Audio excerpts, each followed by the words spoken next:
खुदावंद मसीह यसू में मेरे अजीजों में प्रभु यीशु मसीह के जिंदा और मुबारक नाम में आप सबको सलाम अर्ज करता हूं और आज के इस आत्मिक संगति में आपका स्वागत करता हूं। प्रियजनों में हमेशा आपके लिए प्रार्थना करता हूं, खुदा बाप आप सबको अपने फजल में हमेशा महफूज रखे और आपकी जिंदगियों को अपनी गवाही के लिए और अपने जलाल के लिए इस्तेमाल फरमाए।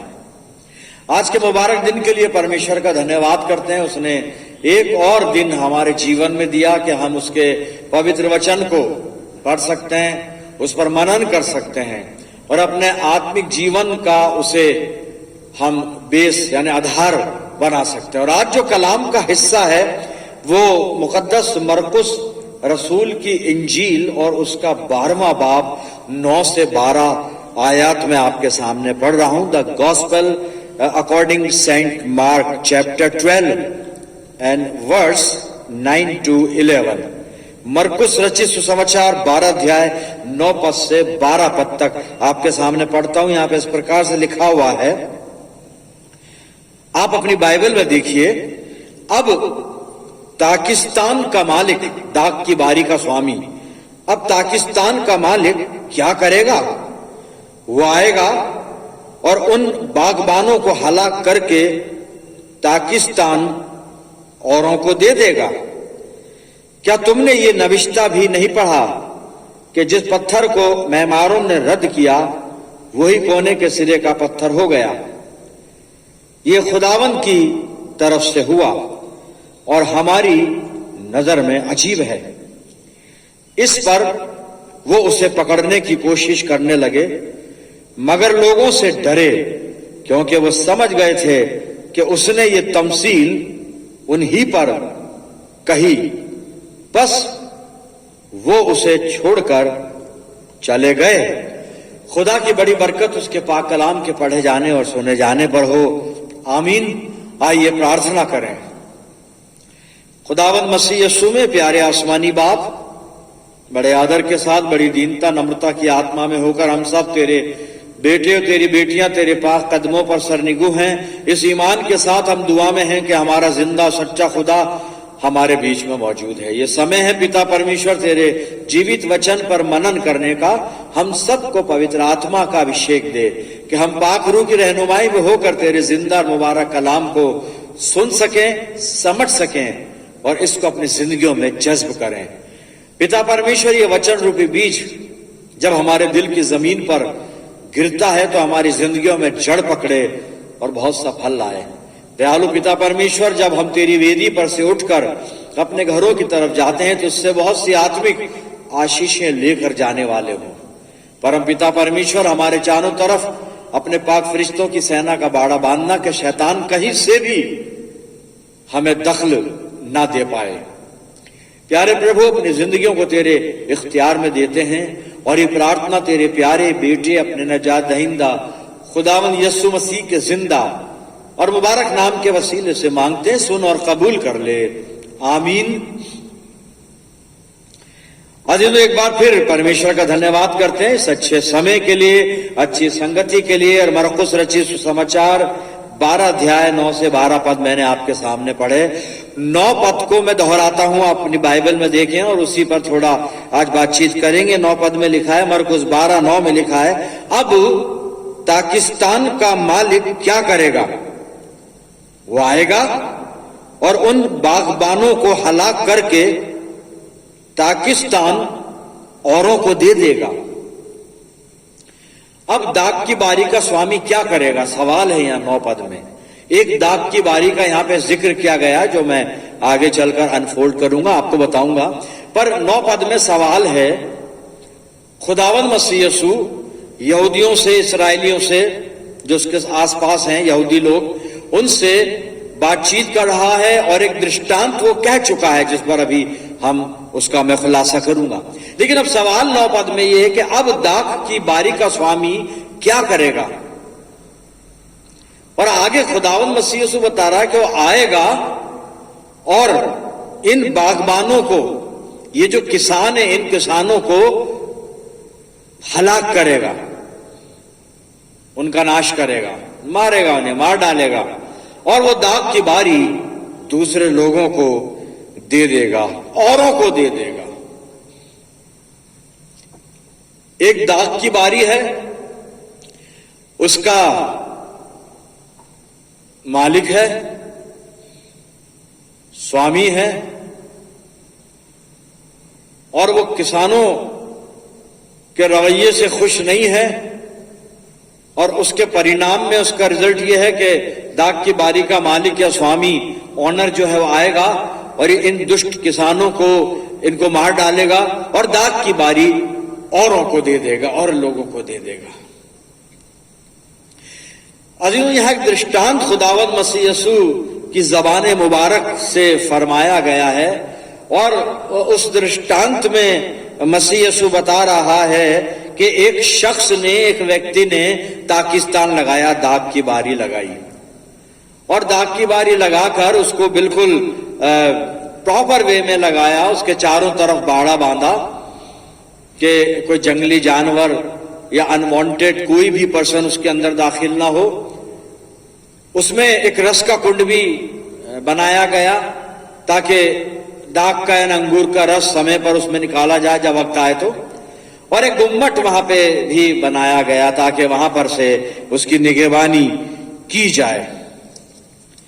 और इस तरह से वो दाग की बारी को लगाकर बहुत अच्छा उसका इंतजाम करके और कुछ किसानों को उसकी जिम्मेदारी देकर चला गया कि तुम इसकी देखभाल करना, इसमें दाग लगाना और सिंचाई करना, खेती करना, और वक्त आने पर मैं तुमसे अपने फल का हिस्सा, जो मेरा हिस्सा है, वो तुमसे ले लूंगा।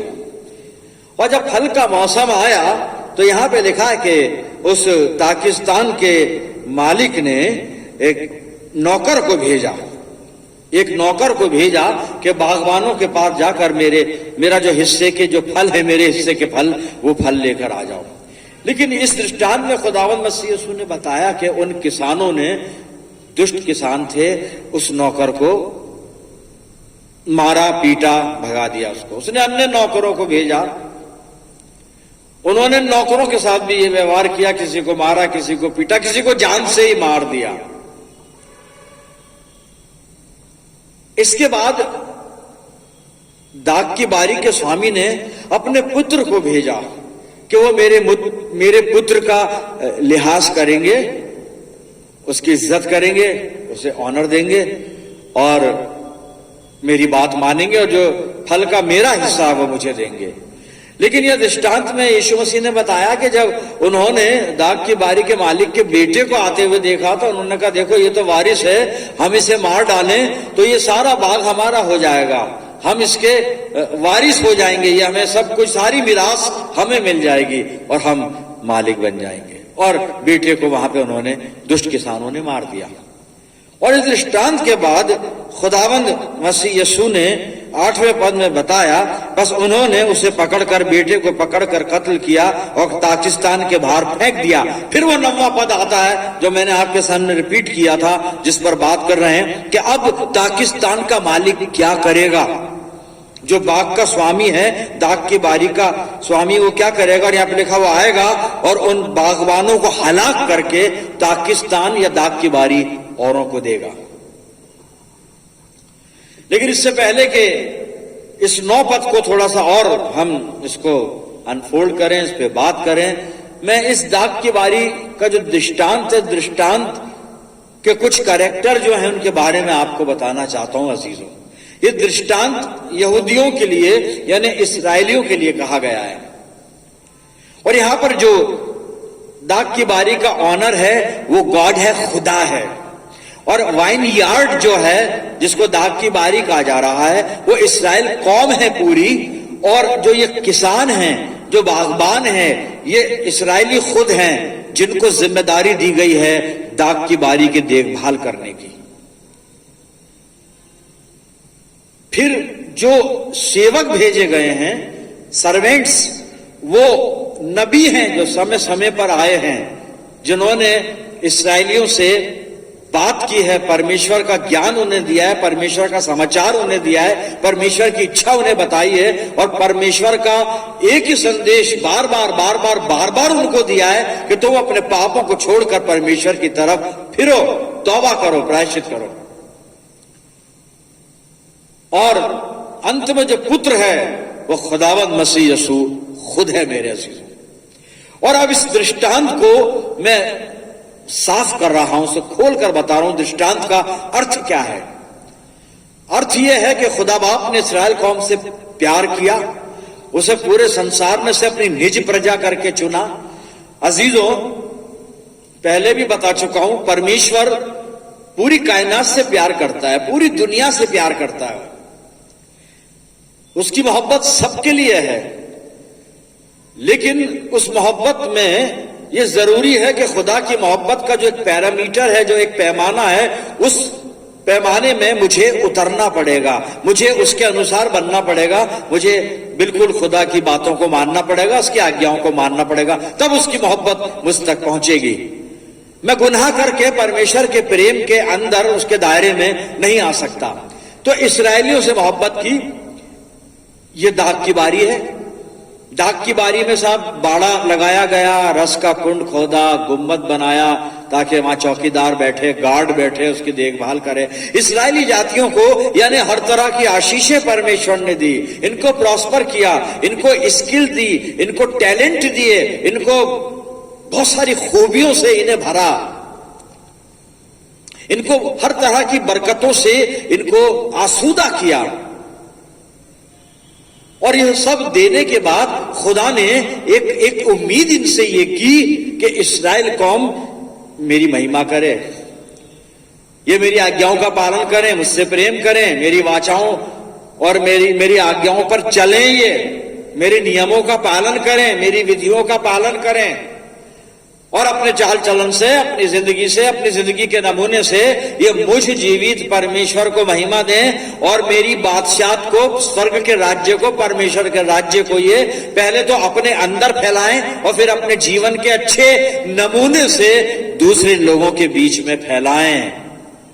ये मकसद था इस्राएल को चुनने का, जो परमेश्वर ने रखा था अपने दिल में। ये उद्देश्य था कि इस्राएल का काम यह था, मिशन यह था जो खुदा ने दिया था कि वो खुदा की बादशाहत को फैलाए, परमेश्वर की मर्जी पर चले, परमेश्वर का भय माने, एक पवित्र जीवन जिए, अच्छा चरित्र रखे और स्वर्ग के राज्य को फैलाए, परमेश्वर की महिमा को फैलाए, खुदा बाप को इज्जत और जलाल पहुंचाए। लेकिन इन्होंने ऐसा नहीं किया, ऐसा नहीं किया इन्होंने। और जब खुदा ने इनसे हिसाब मांगना चाहा, जब खुदा ने इनसे उम्मीद की कि ये अपनी जिंदगी से मेरी महिमा को प्रकट करें, ये वो फल है जो बागबान ने मांगे थे। और जब अपने दास को भेजा तो यहां पर ये नबी लोग हैं जो समय समय पर आए हैं इस्राएलियों के बीच में, अच्छे अच्छे आलिम लोग हैं, अच्छे राजा भी हैं, अच्छे न्यायी भी हैं, नबी ज्यादा हैं, अच्छे बुजुर्ग आए हैं, अच्छे प्राचीन आए हैं समय समय पर, भविष्यवाणी करने वाले आए, लेकिन इन्होंने किसी का अनादर किया, किसी को पीटा और किसी को मार डाला। उनकी भी नहीं सुनी, इन्होंने तौबा नहीं की, ये परमेश्वर की तरफ नहीं फिरे प्रियजनों। और फिर अंत में खुदा बाप ने अपने इकलौते बेटे यानी खुदावंद मसीह यीशु को, जो मेरा और आपका नजात दहिंदा है, उसको इस्राएलियों के लिए भेजा था कि इस्राएली मसीह यीशु को कबूल करें, उस पर ईमान लाएं, गुनाहों को छोड़ें, अपनी गुनाह आलूदा जिंदगी को तर्क करें, परमेश्वर की तरफ फिरें और अच्छे बन जाएं, पवित्र बन जाएं, परमेश्वर की तरह। जैसे परमेश्वर सिद्ध है वैसे सिद्ध बन जाएं, पवित्रता में, अच्छे जीवन, अच्छे चाल चलन में। हम खुदा नहीं बन सकते, लेकिन खुदा की तरह हम पवित्र बन सकते हैं, अच्छे बन सकते हैं, नेक बन सकते हैं। खुदा नहीं बनना है हमें, खुदा कोई बन भी नहीं सकता, खुदा तो खुदा ही है और खुदा ही रहेगा वो।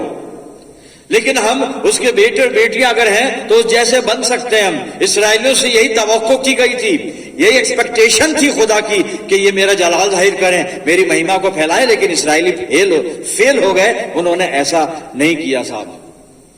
और इस दृष्टांत में जो चल रहा है वो इस्राएलियों ने किया, नबियों को मारा और अंत में इस्राएलियों ने प्रभु यीशु मसीह को भी ग्रहण नहीं किया और खुदावंद मसीह यीशु को भी पहले अनादर किया, तिरस्कार किया और अंत में मार डाला, अंत में मार डाला।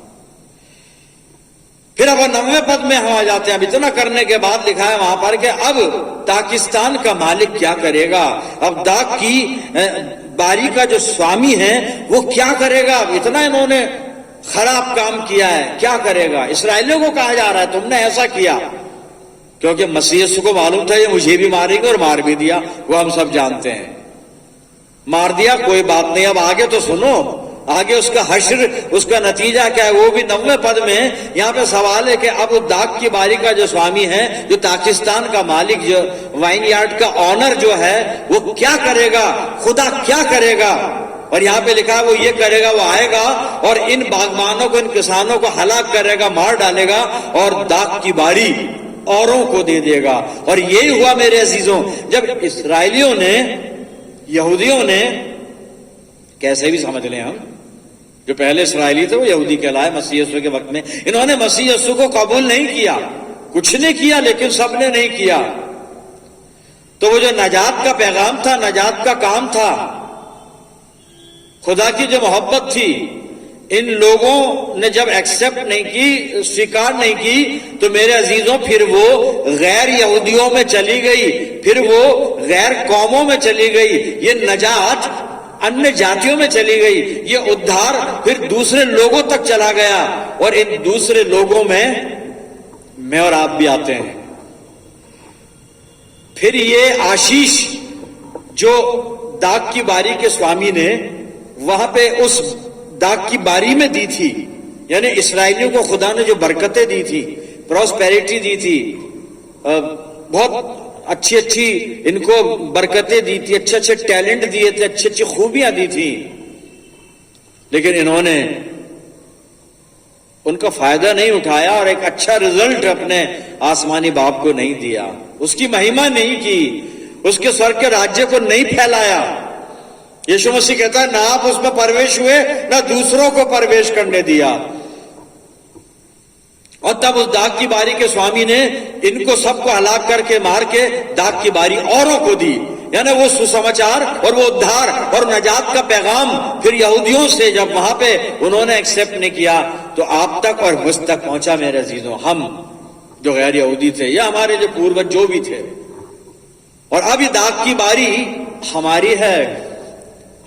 और खुदा अब इस दाग की बारी पे नजर करके मुझसे और आपसे पूछ रहा है, मैं और आप क्या खुदा के मिशन को पूरा कर रहे हैं, उस उद्देश्य को पूरा कर रहे हैं कि जिस उद्देश्य के लिए खुदा ने वो दाग की बारी लगाई थी कि वक्त आने पर मैं कुछ रिजल्ट पाऊं, फल पाऊं। और फल ये था कि मुझको महिमा मिले, मेरा राज्य फैले, अर्थात स्वर्ग का राज्य फैले, खुदा की बादशाह फैले। मेरे अजीजों, मिशन ये है कि मुझे और आपको परमेश्वर के राज्य को फैलाना है, परमेश्वर को महिमा देनी है। और कैसे? अपने जीवन के अच्छे चाल चलन से, अपनी जिंदगी के नेक नमूने से, अपने अच्छे कामों से, अच्छे व्यवहार से, पवित्र चरित्र से अपने खुदा को इज्जत और जलाल पहुंचाना है। मेरे अजीजों, क्या हम ये कर रहे हैं?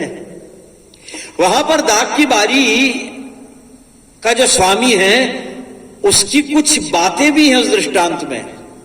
क्या है बातें? कि दाग की बारी का जो मालिक यानी खुदा सारे इंतजाम करता है, दाग की बारी के लिए बरकतें देता है। खुदा ने बरकतें दी, उनको उनकी मर्जी पर छोड़ा कि तुम जैसे भी चाहो मेरी महिमा प्रकट करो।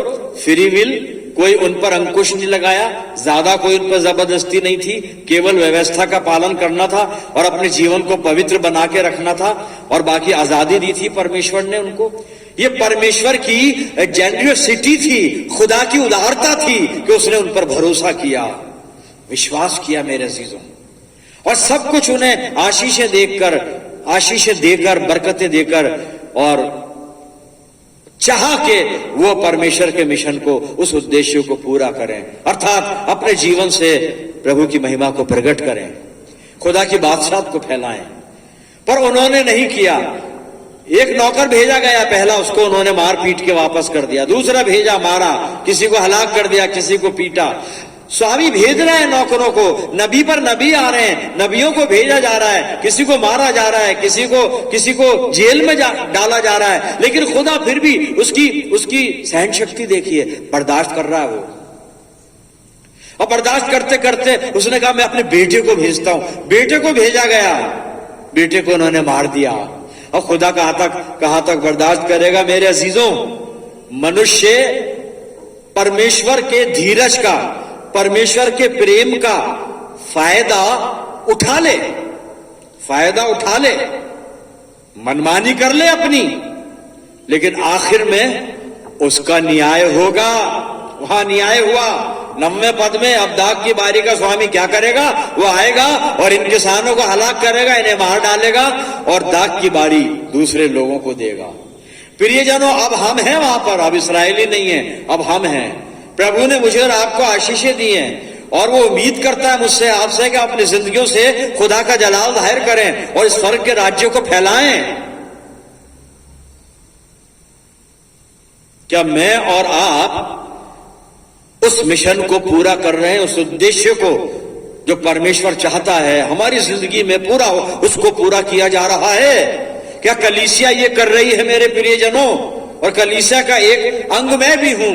आज प्रश्न ये है, क्या कलीसिया प्रभु को महिमा पहुंचा रही है? क्या कलीसिया प्रभु के लिए कार्य कर रही है? क्या कलीसिया परमेश्वर के राज्य को फैलाने में लगी हुई है, या कलीसिया केवल अपना विस्तार कर रही है? मेरी कलीसिया के मेंबर बढ़ जाएं, मेरी कलीसिया का बजट बढ़ जाए, मेरी कलीसिया का बैंक बैलेंस बढ़ जाए, मेरी कलीसिया की जो बिल्डिंग है, जो चर्च बिल्डिंग बहुत खूबसूरत हो जाए, मेरे चर्च में एसी लग जाए और मार्बल लग जाए, या मेरे पिता परमेश्वर को महिमा मिल जाए, स्वर्ग का राज्य बढ़ जाए, स्वर्ग के राज्य का विस्तार हो जाए। क्या कर रहे हैं हम? थोड़ा अपनी जिंदगियों को यहां पे टटोलें। क्या हम परमेश्वर के उद्देश्यों को पूरा कर रहे हैं? वहां पर उस दृष्टांत के अंदर खुदा के उद्देश्यों को पूरा नहीं किया गया, तो उन लोगों को हलाक करके वो आशीषें, वो मिशन दूसरों को दिया गया, और ये दूसरे मैं और आप है मेरे अजीजों। तो अब बात आती है हम पर, अब उनका किस्सा खत्म, अब किस्सा हमसे शुरू होता है कि हम क्या कर रहे हैं। वो उद्धार हम तक पहुंचा, यीशु मसीह का प्रेम हम तक पहुंचा, प्रभु यीशु मसीह ने हम सब के लिए बलिदान दिया, हमें उद्धार में शामिल किया, हमें उद्धार का, स्वर्ग के राज्य का वारिस बनाया, लेकिन हम क्या परमेश्वर को महिमा पहुंचा रहे हैं? क्या हम उद्धार का सही इस्तेमाल कर रहे हैं, या उद्धार का मिसयूज कर रहे हैं? कि हम धोखा दे रहे हैं परमेश्वर को, मनमानी कर रहे हैं, अपनी मर्जी से जी रहे हैं, प्रभु की व्यवस्था का पालन नहीं कर रहे हैं, परमेश्वर की आज्ञाओं को नहीं मानते? क्या कर रहे हैं हम? क्या कर रहे हैं मेरे दोस्तों? और आप नोट करें, बाद में पढ़िएगा घर जाकर, यशाया 5 और 1 पद से 6 पद, और वहां पे लिखा है कि इस दाख की बारी के साथ अंजाम क्या हुआ। वो पहले ही प्रोफेसी हो गई थी, इस दृष्टांत की प्रोफेसी वहां यशाया ने पहले ही कर दी थी। यशाया 5 आप नोट कर लें, पढ़ेंगे नहीं, और 1 पद से 6 पद, कि फिर उस दाख की बारी का अंजाम क्या हुआ, पढ़िएगा।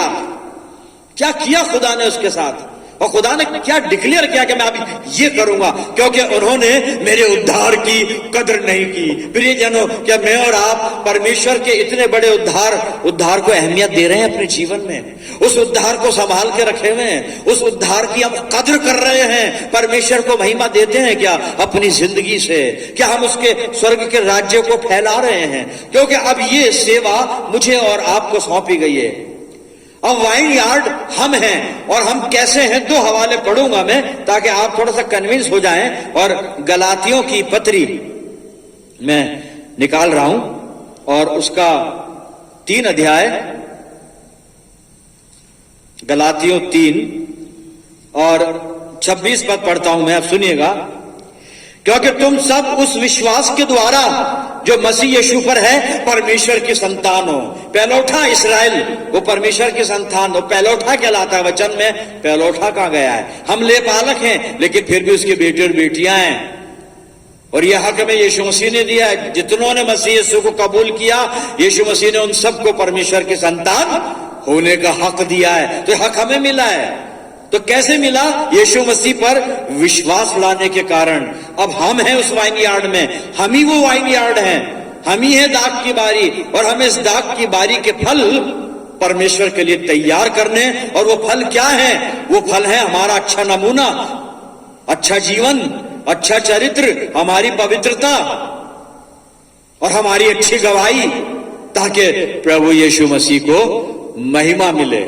मैं आत्मा के वो 9 फल का जिक्र अब नहीं कर रहा हूं जो गलातियों 5:22-23 में है, उनका नहीं कर रहा हूं मैं, क्योंकि वो कई बार हम सुन चुके हैं, सुना चुके हैं। अब तो ये है कि धार्मिकता के फल हम में लगे, हम अच्छा नमूना बन के दूसरों के सामने प्रभु यीशु मसीह को डिमॉन्स्ट्रेट कर पाए, लोग यीशु मसीह पर ईमान ले आए हमें देखकर। ये फल लाने मेरे अजीजों। तो एक हवाला मैंने पढ़ा कि हम कैसे उस वाइन यार्ड में शामिल हैं। एक और पढ़ रहा हूं मैं, इफिसियों की पत्री और 3 अध्याय, इफिसियों 3 और इसका 6 पद सुनिएगा आप। इफिसियों 3:6 पद, अर्थात ये कि मसीह यीशु में सुसमाचार के द्वारा अन्य जातीय लोग मिरास में साझी हो गए, हिस्सेदार हो गए। कौन? अन्य जाति लोग। और ये कौन हुए? हम ही हुए ना। और कैसे हुए? कि हमारे बुजुर्गों ने, पूर्वजों ने या हमने उस सुसमाचार को सुना। कौन सा सुसमाचार? जो यीशु में सुनाया गया, प्रभु यीशु मसीह के लिए सुनाया गया और यीशु मसीह का सुसमाचार सुनाया गया। तो उसके द्वारा अब अन्य जाति यानी हम मिरास में साझी और एक ही देह के और प्रतिज्ञा के भागी हैं। अब हम हैं वो वाइन यार्ड मेरे अजीजों। प्रश्न वही है, क्या हम परमेश्वर को महिमा दे रहे हैं? क्या उस उद्धार का हम सदुपयोग कर रहे हैं, या हमने उद्धार का तिरस्कार कर दिया, दुरुपयोग कर रहे हैं? और दुरुपयोग कर रहे हैं तो एक वार्निंग पढ़ रहा हूं मैं इब्रानियों की पत्री में से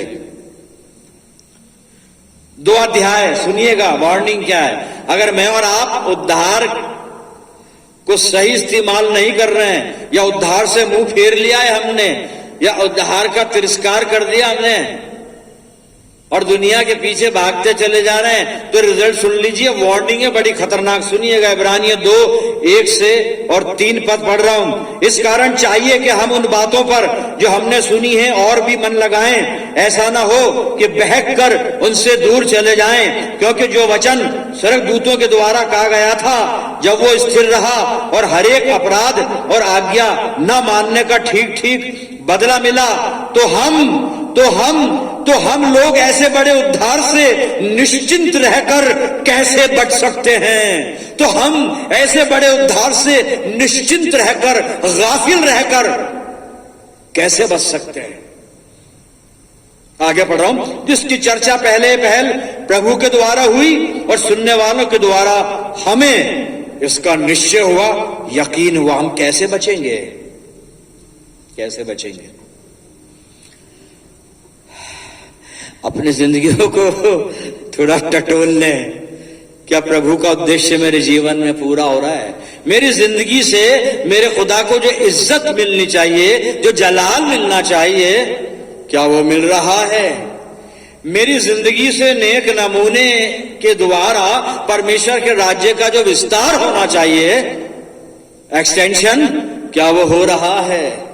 हो रहा है तो हम धन्य हैं, और नहीं हो रहा है तो वार्निंग कि ऐसे बड़े उद्धार से निश्चिंत रहकर, गाफिल रहकर हम बचेंगे कैसे? जब उन्हें हलाक कर दिया उन किसानों को, हम कैसे बचेंगे प्रियजनों? क्या करें? आखिरी हवाला सुन लेते हैं, पतरस बताएगा। पतरस की दूसरी पत्री 3 अध्याय 17 और 18 पर सुन लीजिए। दूसरा पतरस 3 अध्याय 17-18 पद।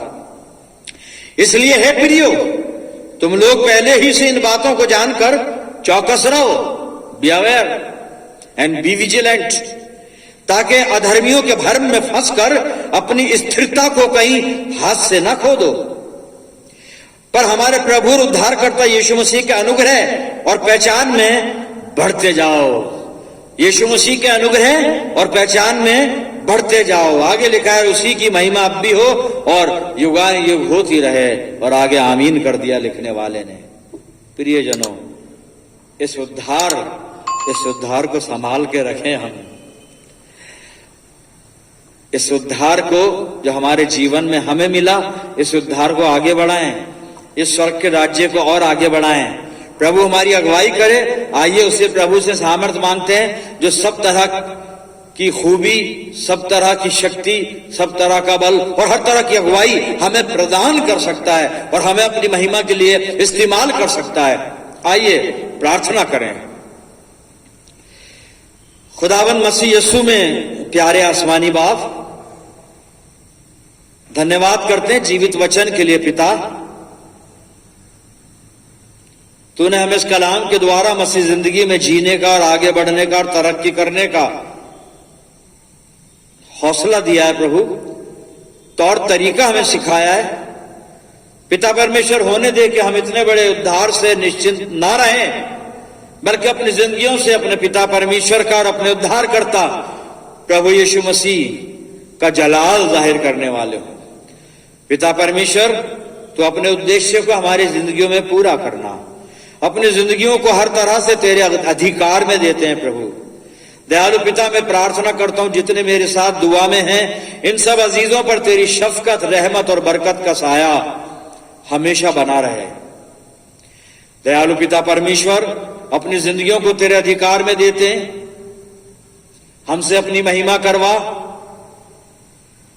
हम सब मिलकर पूरे आलम के लिए दुआएं खैर करते हैं,